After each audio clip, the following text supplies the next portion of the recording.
주님께서 비유로 하신 세 가지 말씀 가운데 오늘 마무리되는 귀한 시간입니다. 인자한 사랑이 많은 아버지의 마음을 알고 그 뜻 가운데 서서 자기 자리를 잘 지키며 걸맞게 산다면은 큰 기쁨이 될 것입니다. 아버지의 마음에 또 어머니의 마음에 큰 기쁨을 줄 것입니다. 저와 여러분이 예수님의 뜻을 알고 또 예수님의 마음을 알아서 예수님이 가르쳐 주신 방법대로 말씀대로 순종하며 살아간다면은 예수님은 가장 기뻐하시고 즐거워하시고 축복하시고 복되게 하실 것입니다. 구름과 같이 허다한 증인들이 서서 우리를 응원하고 있습니다. 믿음의 주요 온전케 하신 예수님을 바라보며 믿음의 삶을 삽니다. 그 길을 우리가 걸어갈 때에 하나님 아버지께서 기뻐하시고 주님께서 사랑의 미소를 지으시고 허다한 천군 천사 증인들이 응원하며 박수를 칠 거라 저는 확실히 믿어요. 동일한 삶을 그 주인공이 여러분임을 기억할 수 있기를 바랍니다. 하나님의 뜻을 알고 하나님 알기를 기뻐하고 주의 종을 통하여 주신 말씀에 순종하며 그 말씀 가운데 행하는 삶이 절대적으로 중요함을 구약과 신약의 말씀을 통해서 우리는 알고 있습니다. 안타깝게 구약 백성들은 하나님의 말씀을 가장 우선적으로 특권을 누리며 받았음에도 불구하고 하나님 알기를 멈췄고 자기 욕망과 쾌락을 위해서 세상으로 나갔고 우상 숭배와 하나님을 대적하는 아주 무서운 죄를 지었다는 것을 성경은 말씀해 주고 있고 그들의 삶이 반복적이었다는 것을 보게 됩니다. 구약 이스라엘 백성들의 그 삶뿐만 아니라 동일하게 하나님의 말씀을 받은 자로서 지도자로서 또 하나님을 경외하고 주신 말씀대로 가르치고 삶을 보여줘야 했던 이 서기관이나 바리새인들도 구약 이스라엘 조상들과 별반 차이가 없었다는 것을 주님의 책망의 말씀을 통해서 알 수가 있습니다. 그렇기 때문에 오늘 말씀은 믿는 자로서 하나님의 자녀로서 부르심을 받고 또 맡겨진 사명을 감당하는 저뿐만 아니라 우리 믿음의 가족들에게도 정말 중요한 말씀입니다. 예수님은 마태복음 23장 23절에 서기관과 바리새인에 대해서 책망의 말씀을 하셨습니다. 화 있을진저 외식하는 서기관들과 바리새인들이여 너희가 박하와 회향과 근처의 11조를 드리되 율법에 더 중한 바 의와 인과 신은 버려두다. 그러나 이것도 행하고 저것도 버리지 말아야 할지니라. 28절에 보면은 유아와 같이 너희는 겉으로는 사람에게 옳게 보이되 안으로는 외식과 불법이 가득하도다. 무서운 말씀이죠. 외식하는 자들을 향한 주님의 책망의 말씀이잖아요. 목사도 그렇고 목사 척하는 거 위험한 것이요. 어떤 척하는 게 위험한 것이잖아요. 우리 아이들이나 또 어떤 사람들 보면은 말하지요. 목사님처럼 보여요. 말도 목사님처럼 말하고 행동해 보여요. 몇 년 살다 보면은 목사들은 목사들을 알지요. 또 목회하는 사람들은 목회자들을 잘 알지요. 또 장로님인지 평신도인지 그냥 느껴지잖아요. 아이들도 그런 거예요. 목사님 같다고. 야, 나는 어떠냐? 아니에요. 목사 같지 않아요. 아니나 밖이나 뭐 똑같으니까. 그렇다고 완전하다는 것은 아니고 부끄럽지만 이게 목소리가 틀려지고 자세가 틀려지고 그런 구별된 삶을 사는 것 귀하지요. 그러나 너무 외식적인 것으로 나아간다면은 위험하다는 것을 우리가 생각을 해야 될 것입니다. 겉으로는 옳게 보이려고 하고 멋있어 보이려고 하고 근데 주님 보실 때 외식과 불법이 가득하도다. 이게 바리새인들과 서기관들의 모습이었습니다. 누가복음 16장 15절 말씀에도 예수께서 이르시되 너희는 사람 앞에서 스스로 옳다 하는 자이나 너희 마음을 하나님께서 아시나니 사람 중에 높임을 받는 그것은 하나님 앞에 미움을 받는 것이니라. 아멘. 우리가 높아지려고 해서는 안 됩니다. 낮은 삶을 겸손히 사는 것입니다. 하나님이 높여주실 때가 있으면 높아지는 것이요. 높아졌을 때도 교만해서는 안 되고 변질되어서도 안 되고 다른 사람이 되어서도 안 될 것입니다. 주님, 변함없는 마음과 자세로 겸손히 살게 하소서. 저와 여러분이 그러기를 바랍니다. 어떤 위치나 직책을 맡으면은 교만해지기도 하고 평가하게 되고 재판관이 되어서 함부로 세잖아요. 그런 위험한 그 일들을 우리도 행할 수 있다는 게 정말 무서운 일이잖아요. 많이 알고 많이 깨닫고 또 많은 것을 경험하면 그 판단으로서 평가하고 기준 삼아서 행할 수가 있잖아요. 그게 진리에서 벗어난 일이라면 철저하게 진리 편에서 싸워야 되고 대적을 물리쳐야 되지만 허물이라면 용서해주고 품어줄 수 있는 마음이 저와 여러분에게 필요해요. 그런 따뜻한 마음, 온유한 마음, 예수님을 닮은 마음, 오늘 말씀에 나와 있는 이 탕자, 큰아들의 아버지와 같은 마음을 품고 살아가는 우리 믿음의 가족들 되기를 바랍니다. 은혜가 부어질 때, 하나님의 사랑이 부어질 때에 마음의 여유가 생기고 싸나워지지 않고 의심의 눈초리로 이렇게 쳐다보지 않고 긍휼의 사랑의 자비로 바라보잖아요. 속으면서도 때로는 섬겨주고 행할 때가 있잖아요. 왜요? 불쌍하니까. 모든 세리와 죄인들이 예수님의 말씀을 듣기 위해 왔고 그들은 예수님께 영접되어 음식을 같이 먹고 주님과 대화 나누고 말씀을 들었습니다. 이 일에 바리새인과 서기관들이 예수님을 원망했습니다. 그 원망의 말을 들은 예수님은 길 잃어버린 양에 대해서 말씀하셨고 동전 하나를 잃어버린 여인에 대해서 말씀하셨고 우리가 대하고 있는 둘째 아들, 아버지를 떠나서 탕진한 그 둘째 아들과 또한 돌아온 아들을 보고 아버지가 아들을 향하여 행한 그 일들을 보고 불쾌하게 여기는 큰아들에 대해서 비유로 말씀을 하시며 이 말씀은 그들에게 큰 책망의 말씀이기도 하였다는 것을 우리가 귀한 말씀을 대할 때 깨달을 수가 있습니다. 갑자기 상황이 바뀌는 거예요. 오늘 말씀 전까지는 행복하고 즐겁고 유쾌하잖아요. 잔치가 벌어졌고 얼마나 기쁩니까? 제가 그 주인공이라면은 상상할 수 없는 행복한 일이잖아요. 탕자가 되어서는 안 되지만 탕자에게 행한 아버지 그 따뜻한 그 사랑과 주는 그 베품, 그게 저라면 생각을 해보세요. 여러분이라면 얼마나 기쁘고 행복하겠습니까? 큰아들은 밭에서 일하고 있습니다. 일을 다 하고 이제 집을 향해 걸어갑니다. 그런데 소리가 들려요.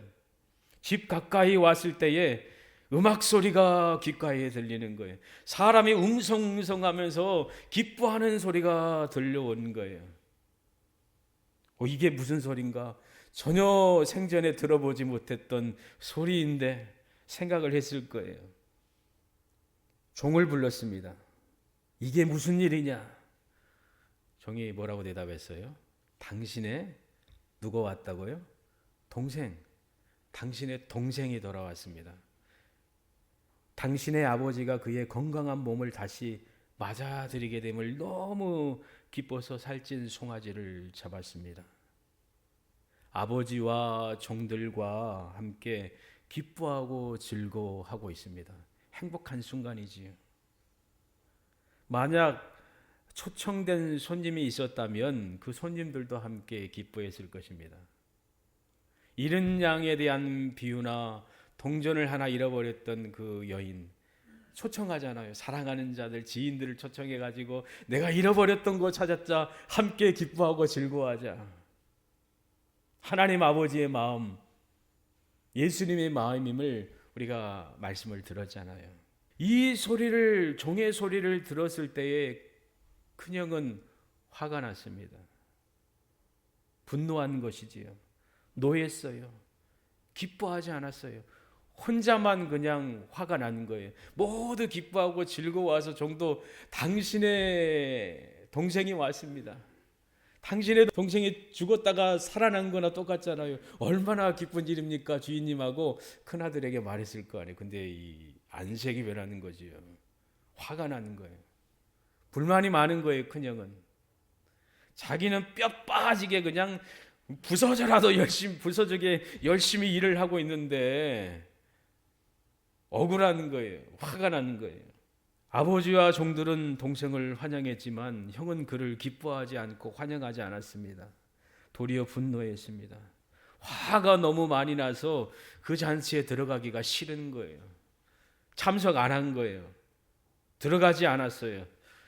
참 혼자 외톨이지요. 불쌍한 거잖아요. 화나고 막 분노하고 치밀어 오르고 씩씩거리면 뭐 하는 것 같고 승리하는 것 같고 싸움에서 이기는 것 같다고 생각할 수 있지만 혼자 불쌍한 거예요. 그 주인공이 되지 마십시오. 따뜻한 주님의 마음을 품고 함께할 수 있기를 원합니다. 홀로 화나 있고 괴로워하고 있고 분노하고 있고 슬퍼하고 있고 서운해하고 있는 큰아들, 혼자 내버려 두지 않는 분이 한 분이 있지요. 그의 아버지. 아버지가 먼저 다가가는 거예요. 그리고 따뜻하게 자상하게 말하는 거예요. 화내지도 않았습니다. 분노하지도 않았습니다. 야, 네 동생 아니냐? 그래도 네 동생 아니냐? 사랑하는 형제 아니냐? 한 피부치 아니냐? 그 정도 좀 품어주고 이해하고 받아줘야 되지 않냐? 너 그 생각 잘못됐어. 네가 갖고 있는 거 다 내 거 아니냐? 아버지 거 아니냐? 아버지가 너에게 이만큼 띄워줬지 않냐? 그렇게 막 혼내며 말할 수도 있겠지만 아들아 아니야. 아들아 아니야. 따뜻한 아버지의 모습을 볼 수가 있습니다. 당부했습니다. 자상하게 말했습니다. 그런데도 불구하고 큰아들은 동생에 대해서 거침없는 비난을 아버지 앞에서 행하고 있습니다. 아버지로서 어머니로서 할아버지 할머니로서 사랑하는 아들, 딸, 손자, 손녀가 서로 막 머리털 뽑고 막 싸우고 그러면은 가슴 아프잖아요. 서로 우애하고 서로 돕고 사랑하면 얼마나 감사합니까? 근데 서로 시기하고 질투하고 경쟁하면은 아버지 마음이 기쁘지가 않잖아요. 우리 믿음의 가족들, 자녀분들 맨날 싸웁니까? 아니지요. 청소년이야 뭐 이해는 하지요. 수희하고 수연이 어렸을 때 지금은 싸우지도 않지만 초등학교 때 자기 의지가 있고 욕심 있으니까 싸우잖아요. 말싸움 하잖아요. 야 싸워라. 야 더 해봐. 귀여워서 야 더 해봐. 말싸움 하잖아요. 재밌잖아요. 야 누나가 이겼다 너 졌다.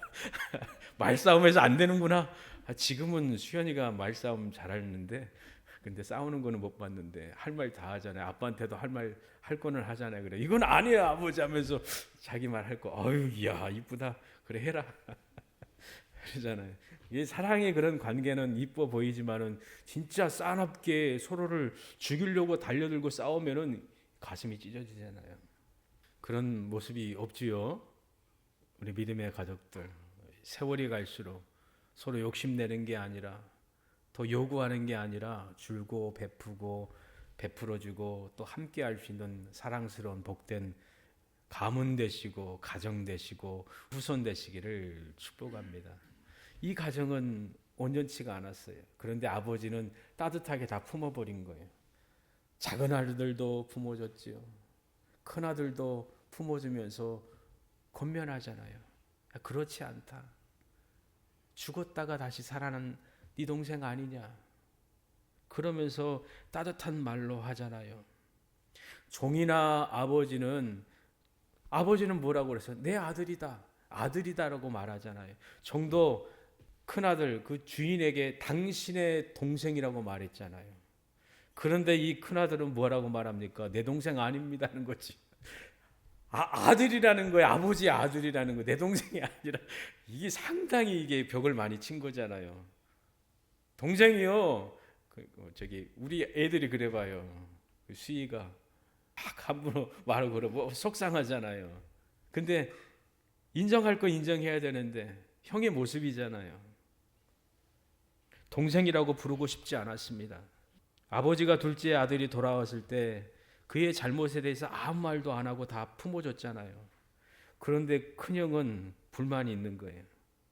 그러면서 아버지에게 한 말이, 내가 여러 해 아버지를 섬겼고 아버지의 명을 어긴 것이 없습니다. 근데 아버지는 저에게 염소 새끼라도 주어서 잔치는 뭐 고사하고 한 마리라도 좀 잡아주시지 왜 그랬습니까? 그 불만이지요. 그러면 그거 가지고 친구들하고 먹고 마시고 즐겁게 누리지 않았을까요? 즐기게 할 수 있는 그것도 하나도 주지 않았어요, 아버지. 그런데 아버지는 아버지의 모든 재산, 이게 재산이 뭐냐? 아버지의 삶이에요. 인생이라는 거예요. 원어적으로 보면은. 아버지의 목숨을 가지고 나가서 창기와 함께 먹어버린 이 아들이 돌아왔을 때에 이를 위해 살찐 송아지를 잡았으니 이게 합당한 것입니까? 도저히 저는 용서할 수 없습니다. 불만이 큰 것이지요. 납득할 수 없습니다. 이해할 수 없습니다. 이게 오늘 말씀이잖아요.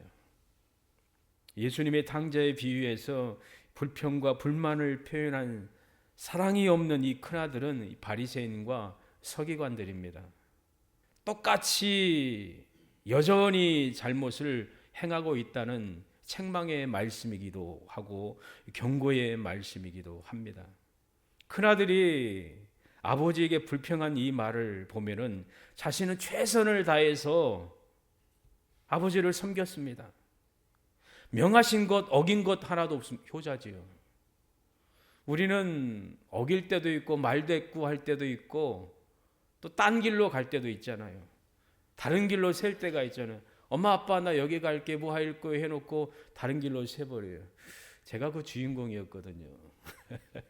어렸을 때 국민학교 때 시골에서 올라왔는데 다 어렵잖아요. 어머니도 어렵고 다 이 돈 한 푼 한 푼 어렵잖아요. 근데 꼬맹이가 얼마나 사 먹고 싶은 것도 많고 하고 싶은 것도 많았을까요? 초등학교 국민학교 4학년이니까 철없는 얘기니까 친구들은 수원이니까 도시잖아요. 깡촌에 있다가 도시로 왔으니까 얼마나 화려합니까? 볼거리도 많고 구경할 것도 많고 가게도 옛날 시골 같은 게 조그만 구멍가게 같은 문구점인데 커요.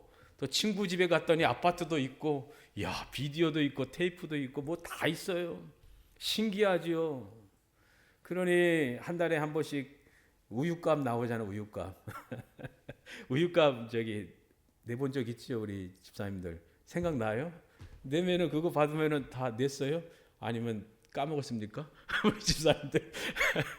저는 거의 한 몇 번 내고 그 후로는 다 까먹었어요. 과자 사 먹고 뭐 사 먹고 그냥 내 마음대로 했지요.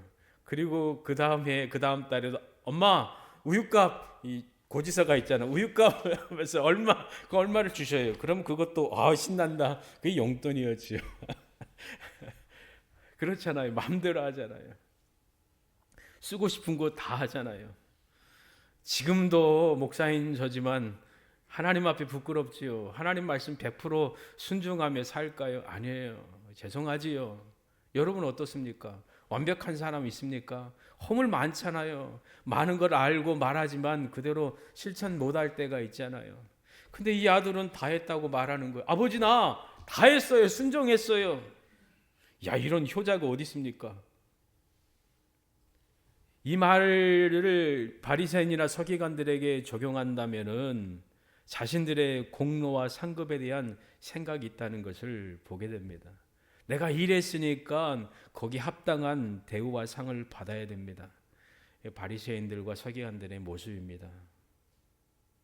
세리와 죄인들의 모습은 아버지의 것을 탕진해버린 작은 아들과 같습니다. 그러니 바리새인의 눈에는 세리와 죄인들은 구원받을 수 없는 존재들입니다. 바리새인들이 생각하기는 그들은 죄인이니까 창기도 그렇잖아요. 전혀 개선이 안 되고 회개도 할 수도 없고 하나님 나라의 시민이 된다는 것은 도저히 이해가 불가능하다는 것이지요. 농담투로 지옥의 땔감이나 될 존재들이다라고 말하기도 하잖아요. 가까이 대하지도 않잖아요. 자기들은 그들과 다르다고 말하잖아요. 우리는 하나님의 말씀을 지켰고 성실했고 순종하며 행하고 있으니 합당한 이 대우를 우리는 받고 있고 그런 권리가 있습니다라는 자세로 살았던 사람들이 그 당시에 외식하는 서기관과 바리새인들의 모습이었습니다. 내가 행함으로 구원을 받아야 하고 전적인 은혜와 자비로 불쌍한 죄인들이 구원받는다는 것은 도저히 상상할 수 없는 일이다라고 그들은 생각했습니다. 지금 말하면은 목사이기도 하지요. 종교 지도자, 제사장들, 또 교사, 선생들, 서기관, 바리새인들이 그렇습니다. 율법과 유전과 규정을 지켜 행하고 그것에 따라서 행하는 행동을 보인 것이죠. 이러면 나는 복받은 존재고 또 하나님의 특권을 누리고 있는 하나님의 시민이야라고 특권의식을 갖는 것이지요. 이 정신을 다른 말로 말하면 노예정신, 종예정신이라는 거예요. 노예와 같은 삶을 그들이 산 거예요. 그런 정신으로 사는 그들은 죄인과 새들이들이 회개하여 하나님의 품으로 돌아오는 것 그 자체에 대해서 분노했고 믿지 않았습니다. 사사건건 예수님을 트집 잡았잖아요. 죄인이 올 때에 또한 자기 몸을 파는 여인이 예수님께 와서 예수님의 발과 머리에 향유를 붓고 씻기면서 눈물로 했을 때 얼마나 비난하고 평가했습니까? 큰아들과 별반 차이가 없다는 것을 보게 되고 솔직히 큰아들 상속 받았어요? 안 받았어요? 받았어요. 똑같이 각각 나눠줬다고 기록하잖아요. 그러면은 받았으니까 양도 잡아먹고 누릴 권리가 있어요? 없어요? 있잖아요. 누리면 되잖아요. 근데 못 누린 거예요. 야 누려라. 좋지 않냐? 아버지가 뭐라고 할까요? 안 하지요. 둘째 아들 다 그냥 소비하고 왔는데 그냥 죽었다 살아났다고 막 안아주고 뽀뽀하고 상 더 줬는데 큰아들 하면 되지 뭐 눈치가 있어요. 그리고 아버지의 말 보니까 야 내 거 다 네 거야. 이만큼 부유하고 복된 게 어디 있습니까? 그런데 불만이 많은 거예요. 큰아들의 모습이잖아요. 이런 모습, 이런 위험함이 우리 가운데 있을 수도 있습니다. 성경을 많이 공부하고 알고 또 많은 것을 경험했을 때에 평가할 때도 있고 이게 잘못됐다 저게 잘못됐다 그러면 안 된다 하고 사랑으로 말하는 게 아니라 함부로 말할 때가 있잖아요. 지혜로운 우리 믿음의 가족들 되기를 바랍니다. 어리석은 자에게 책망하면 도리어 화가 되잖아요. 그러나 지혜로운 자에게 책망해 보십시오. 존경하고 사랑하고 감사할 거 아니에요. 지혜로운 입술과 또 부드러운 마음을 가지고 저와 여러분이 살아가야 될 것입니다. 나는 이만큼 일했는데 조금 온 사람 똑같이 주네. 너무 공평하지가 않아요. 불공평해요. 주님의 말씀 가운데 포도원의 비유 말씀 우리가 알잖아요. 그 마태복음 20장에 나와 있는데 처음에 한 번 하고 또 3시에 6시에 9시에 11시에 품꾼을 부르잖아요. 아침 일찍 아침 오전 6시쯤 되겠죠. 와라 내가 오늘 한 데나리온 줄게 하고 부른 거 일꾼 얼마나 감사해요. 그리고 나가서 주인이 또 나가서 3시간 후에 가서 6시에다가 3시도 하면 9시죠. 9시에 가가지고 사람 쓴 거 우리 집에 와 내가 하루 일당 줄게 얼마나 좋아요. 3시간 땡쳤네 얼마나 감사해. 근데 주인이 또 나가서 오후 12시 대낮이잖아요. 빈둥빈둥 일도 안 하고 있는 사람 있는 거예요. 쓰는 사람이 없으니까 그래 우리 포도원에 와 내가 하루 일당 줄게 와서 일해라. 야 주인 대단하다. 우리가 12시에 사람 불러서 일 시키고 일당 주는 사람이 있습니까? 쉽지 않지요.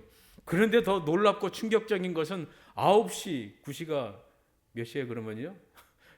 그치요 15시지요. 그러면 3시지요. 3시에 나가가지고 더운 날 아니에요. 근데 그 사람 불러가지고 일하라는 거예요. 내가 넉넉하게 잘 줄 거니까 와서 일해. 오지요.